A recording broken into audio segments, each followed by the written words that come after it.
What is up, guys? You got NotTheWorst here, bringing another Black Desert online video, and today we're taking a look at the patch notes for September 15th. Now, it does look like an absolutely massive patch. It is a very big one, not quite as large unless you're new to seasons, because a lot of this stuff is going to be covering things we already know from past seasons.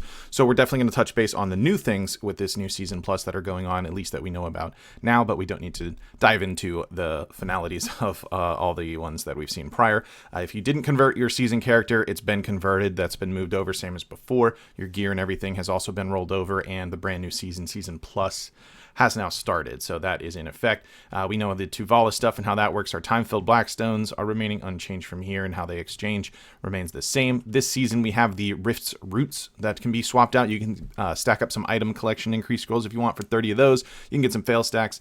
Of course, if you're still trying to enhance some Tuvala gear, you can get some enhancing materials for those as well, just as we've seen prior. We have, of course, a new Black Spirit pass in the Pearl Shop. We don't see, I haven't actually delved into logging into the season and seeing what all the rewards are. I have to imagine they're supposed to be pretty incredible this season, and I base that off the fact of that it is 3,000 pearls for this season pass. And correct me if I'm wrong, but I think that's the most expensive one we've ever seen. It might have, the first season might have been 3,000, but I think it was like 2,500, and we've kind of seen a reduction in it ever since then. So I have to imagine the rewards are more than twice as good as last time. After completing all of the quests we have, just like we did last season, the Season Crow Merchants certificate guys there, and they swap for the same thing. So that Great Pioneers chest, 15 of those you'll be able to accumulate by turning those in, and 30 if you have the Black Spirit Pass as well. Same rewards coming from that as we saw before. Now, the new season item here, it's a little different than the last round. Sunset Maple Leaf, and this does include what we saw in past seasons, the weapon exchange coupons. You can see you can get Tuvala weapon exchange coupons prior to that, but then at 50 you can get a full set of weapon exchange coupons. If you were looking for reroll coupons, there's your ticket right there. They brought them back on into the seasons, which is pretty handy. Another change to this season round is the enhancement level of Tuvala gear. You can see here they kind of list, not even kind of, they definitely just list what it is. Notably here, a pen Tuvala used to be 21% on a 60 stack, which of course you can get handed a 60 stack by showing Fugara 40, or showing Fugara Tet. Stack for it. It's now 35% on a 60 stack. Tet is 35 on the 40 stack that they'll hand you. Try a 60% on 30, and Duo a 60% on 20. So definitely ramping up the ease of this, and a even larger, in some opinions, would be the accessory adjustment as well. You can now get pen on a 40 stack at 50% chance, coming up from 36 in past seasons. So pretty nice there. They also did bring back the Frozen Tide item that we saw last season, which is a 100% enhancement item that you can get as well. So it's guaranteed Tet to pen for weapons and armors only. So keep that in mind. They did reduce the amount of refined magical Blackstones that you needed in order to get guaranteed enhancement. So most notably, people just use it from Duo to try. It went from 30 stones down to 20, and the durability loss doing so was reduced a decent amount as well. 50 durability was lost before. It's now 20. So they're definitely sliding the the floor of entry very high up here. For the seasonal stuff to get people moving along. Defeating Cavalli in the Rift's Echo. Now, instead of an unenhanced Tuvala accessory or pry, you get just a Duo flat out when you kill him. So in the loot table anyways. So that's pretty nice as well. They do go ahead and just break down all of the seasonal things. Nothing super new from this. Simplified main quest still in existence. Of course, there's Red Battlefield for season characters. Specifically, you have your weekly Fugar quests to get some more enhancing materials from there. And then, of course, there are quests that you can do one time when you enter a specific zone. There's this Frozen Tides Blackstone that we saw as well. And Fugar's Timepiece was brought back for this as well. So if you finished what you want to with that season character, you will be able to move that and copy your skill points and combat XP over to another character that's level 25 or below. So hopefully you have a couple of character slots. They've upped it to 25 available so that you can run both of those. They did have the Worgon, Bazzi, and Schultz guard at a 3-member grind zone from here, and I haven't tried it myself, but Bazziden's actually supposed to be like 250 mil per hour in Tuvala gear, which is really nice, and we'll get to it a little bit later on as we get through the patch notes, but there's been a massive buff to Valencia grind zones as well that might make Bazzi even better, which is kind of crazy to think in seasonal gear you can do a 3-man group and make more than 250 mil an hour, but we'll get there in just a little bit. events that we have going on. Level up for a game pass. If you level a character to 50, you can get a game pass. So if you haven't played the game and you watch patch note videos for some reason, or you've been waiting on an event for that, now is the time to get in on that. Catching Skippity Hoppity Choppy event is a thing. So you're going to get some carrots you'll see in your login completion rewards there. You can use those carrots to catch the Dangerously Adorable Choppy and Skippity Hoppity Choppy on there, and a quest there to get some savory sweets. You can swap these bad boys for savory sweets. Why do we care about that? Because you have a once per family exchange 2 of those where you can get 50 stacks, ancient spirit dust, shikatu boxes, life skill mastery increase, magical elixirs, or you have unlimited exchanges for memory fragments.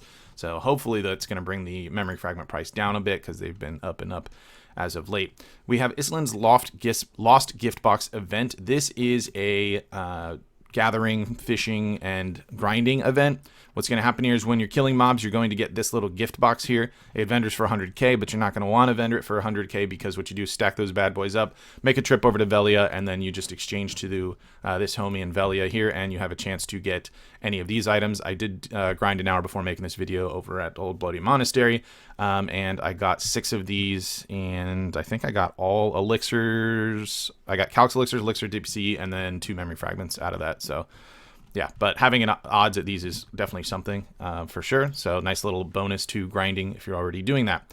Season Plus level up rewards, we know the drill with that. Valks, advice of Valks, etc. Enhancing materials for leveling up a season character. We have a 24-hour hot time, and this is going to be an item drop rate plus 50%, life XP 50%, combat XP 300%, and skill XP 50%. This is running for 1 week, so it's going to be going until next week, next Thursday actually will be the run on that. So yeah, definitely really nice.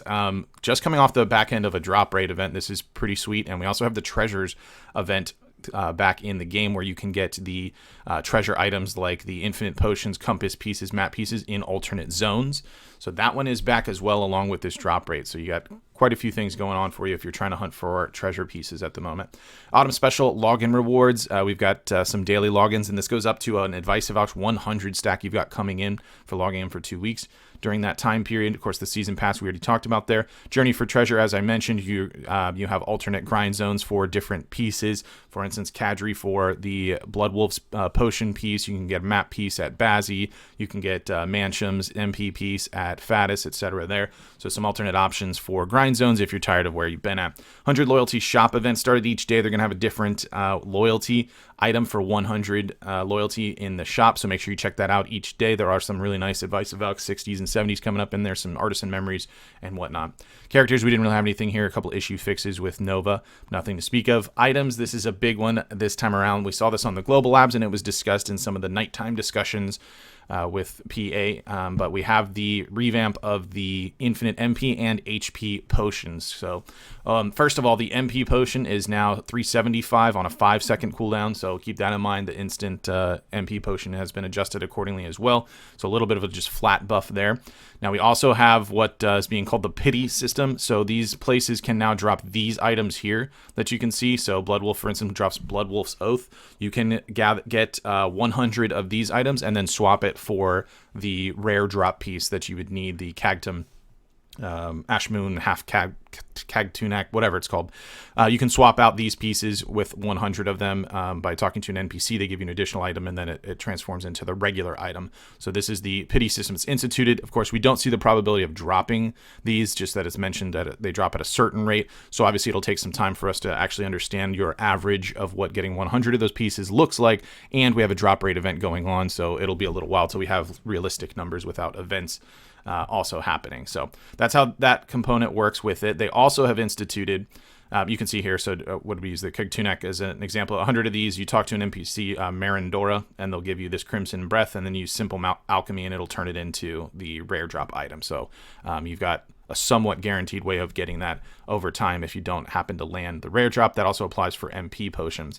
Something else we have, and this is just for the HP potion, not for the MP potion, is you'll be able to use an individual piece if you have just one piece, and you can turn that into an infinite HP potion of lesser value. What do I mean by that? Well, if you have a single piece, it'll be HP recovery plus 125, still on a 2-second cooldown, and then these items can then be upgraded to the next piece. So if you have, as you see here, 2 pieces of it, you can upgrade it to the next level, so it'd be a plus 200 HP recovery on this one, and then of course you can get all three, combine it with the other components to get the regular one, so you get the maximum amount along with it. If you already have the infinite potions as is, there is a craft type thing that you need to do. You'll have to go to Grana and talk to an NPC, the same Marandora that you talked to for the other potion items. You're going to get this Dawnish Petal or Dusk Wish Petal, so that you can turn your current spirit essences into ancient ones with your name on it. Pay attention to how you do it when you're heating, because let's say, for instance, I only have the HP one, the old one, so I want it to be an ancient one with my name on it, or if you want it to just have your name on it and not be an ancient one, then pay attention to what your processing method is there. You'd use heating on a powder of flame to make just your name on it, and if you want to have your name on it and make it ancient, use simple alchemy with powder of time. I'm not fully sure why they wanted the option for either one, but it exists, so there you go. Choose which one you want to go with, get those done. You do only have till October 6th to do that, so definitely go just jump on in and get it done if you're anywhere near Grana. Okay, next up for, I guess this is items, but sort of the monster category, although they did separate it. Adjusted the junk loot of monster zones in the following regions in Valencia. And you're not seeing typos here, this is correct. Desert Nagas, for instance, was 1750 trash loot before. It's 12,700 for trash loot now. That's correct. Kadri Ruins at 2,100 before is now 17,000 trash loot. That's correct. The trash loot is worth more at Kadri Ruins than it is in Histria. The big one here would be your Centaurs. 3,240 previously. It's now 21,900. Yes, the trash loot's worth more than it is at Bloody Monastery. So I did test this just to check and make sure these do drop this amount, these amounts for these types. If you have any of the trash loot from before, it does not convert over to the new trash loot. It is a different item as far as the game is concerned. Now, how does this impact loot scrolls?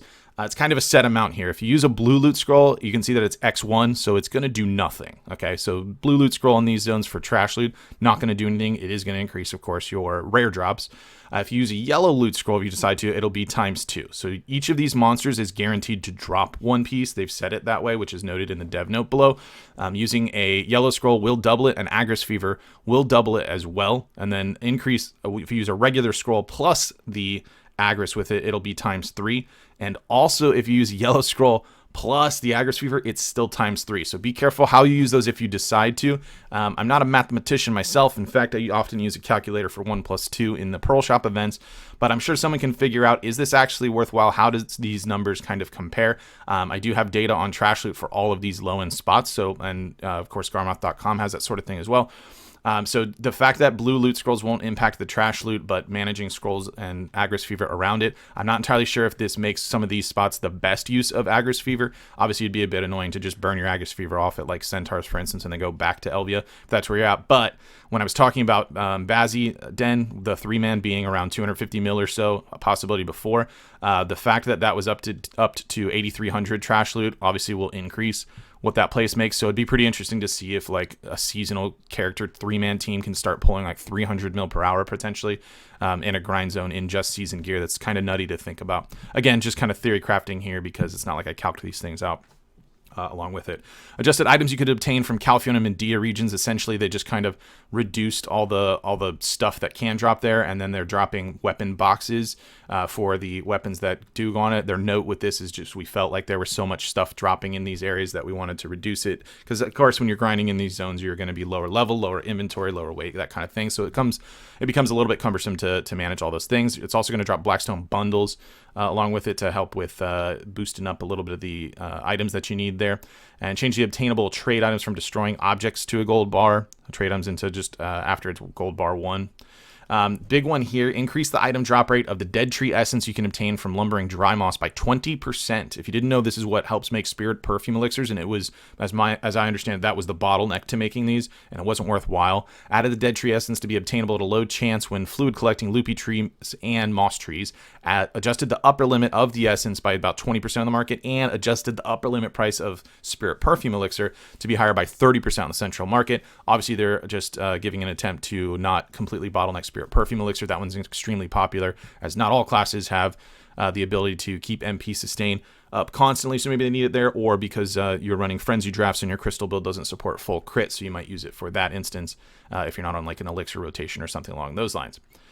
Content updates. Here's another massive one. We have finally the update to the scrolls, how these get used. So essentially you have a 10-hour reservoir, if you will, that you can load up as many scrolls as you want. A yellow scroll will load up 2 hours, blue scroll loads up 1, and obviously a green scroll, if you broke those down, are 30 minutes to it. You can then choose to activate level 1, which reduces the timer that you put in your reservoir at a normal rate. If you activate level 2, it's like using a yellow scroll. So if you have a 10-hour reservoir, it will be depleted in 5 hours. Since it uses it at double the amount of time, you can see the seconds go down by 2 when you activate it on level 2. So this can be turned off and on, very handy, especially if you're on Archer or something, dueling for spot, whatever. You don't have to waste a ton of time. However, something I'm not entirely following the logic behind, since we don't have this with Agris, although I'm sure they have the reason, is we have a 5-minute cooldown between this. So if your first thought is, oh, sweet, duel for spot, if I run into, 4 duel for spots because I'm on the main rotation, the spot in my hour, this isn't going to impact my scroll and actually eat it up. Well, actually it might, because what's going to happen here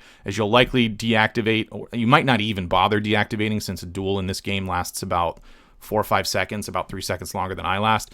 So you might not even bother doing that. You probably just duel and leave it on, because you're going to have that 5-minute cooldown in order to be able to reactivate it afterwards. So unless you're doing something that's going to be 5 minutes or longer, you probably just leave it on, or you could deactivate it, just run, grinding without it turned on and kick it back on afterwards. But ultimately, what'd you do there? Save yourself like 10 seconds worth of scroll time. So kind of weird, since Agris can toggle on and off, but then again, Agris isn't set by just a time amount. It's done by the number of mobs you kill. So, okay, I get the variance. This is what the graphic looks like here for it and how you set it. So you just click, it'll be highlighted to 0 if it's turned off, and then 1 or 2 based on which level you go with it, and then it just kind of explains from there. As far as the drop rate, of course, that's unchanged. It's a 50%, 100% increase on either one. It's just the trash loot for the different levels, 50% or 100% based on which one you go with.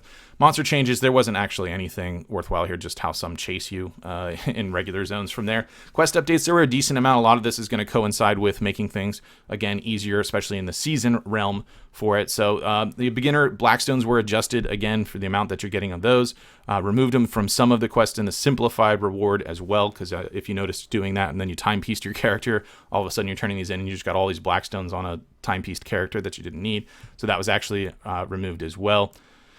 Changed the quest objectives in Deeves Encyclopedia Volume 1 due to certain gold bar and ancient coin types becoming unobtainable. So before on that chapter you had to do 4 types of coins. It's now only 2, and the gold bars went from 5 down to 4 as well. So a little bit easier in that realm also.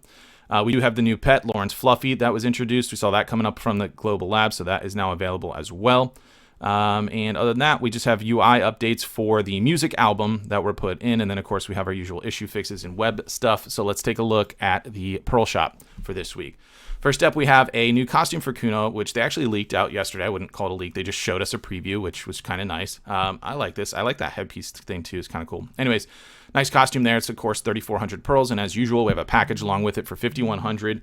And that's going to net you the costume, 5 loot scrolls, and then your choice of another costume as well. We've got male class Leon's underwear available for 700 pearls. You try and pick that bad boy up. Here's that Black Spirit Pass I was talking about at 3,000 pearls. So we'll have to check out what the rewards on that are. We've got a season starter pack. There's a level 1 and 2. It's 34.65 for the 1. It's got an outfit box, 8 inventory slots on it, a 15-day value pack, then 10 item drop scrolls, and 5 each of combat skill and blessed message scrolls as well. The level 2 pack's 5230 pearls. Same outfit box. You get the Celestial Calling Horn, the permanent one there, a couple of maids, 10 item scrolls, and 5 more of those same XP combat and blessed scrolls we saw before.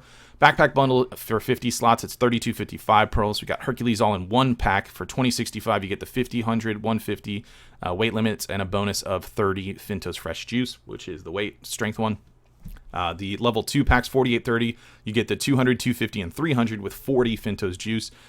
Easy Peasy pack 1 is 13.55. It's 20 artisans, 100 cron, 10 valks, 3 20 stacks, and 30 memory fragments. If you want the level 2, it's 41.60 pearls. That's got 100 artisans in it, 300 crons, 240 stacks, 60 mem frags, and 30 valks cron.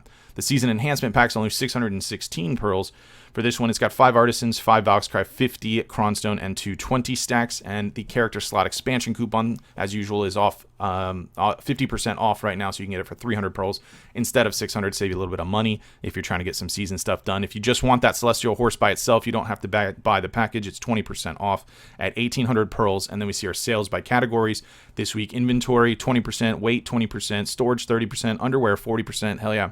And then the loyalty item shop. So these are what we saw before when I mentioned the event where we see 100 loyalty each day. It's a different item. So we've got cronstones in here. We've got a 60 stack, as I mentioned there. There's a 70 stack coming up later on. Blessing a Commasill, discount coupons with cronstones paired along with them. Across the board, some artisans as well. And then a fairy storage maid coming up till the tail end of that. And the sale outfit this week for 2720 pearls is the Lawn Sanguine Petal premium set. So maybe put a pre-order on that one if you're trying to pick up some crons for this week.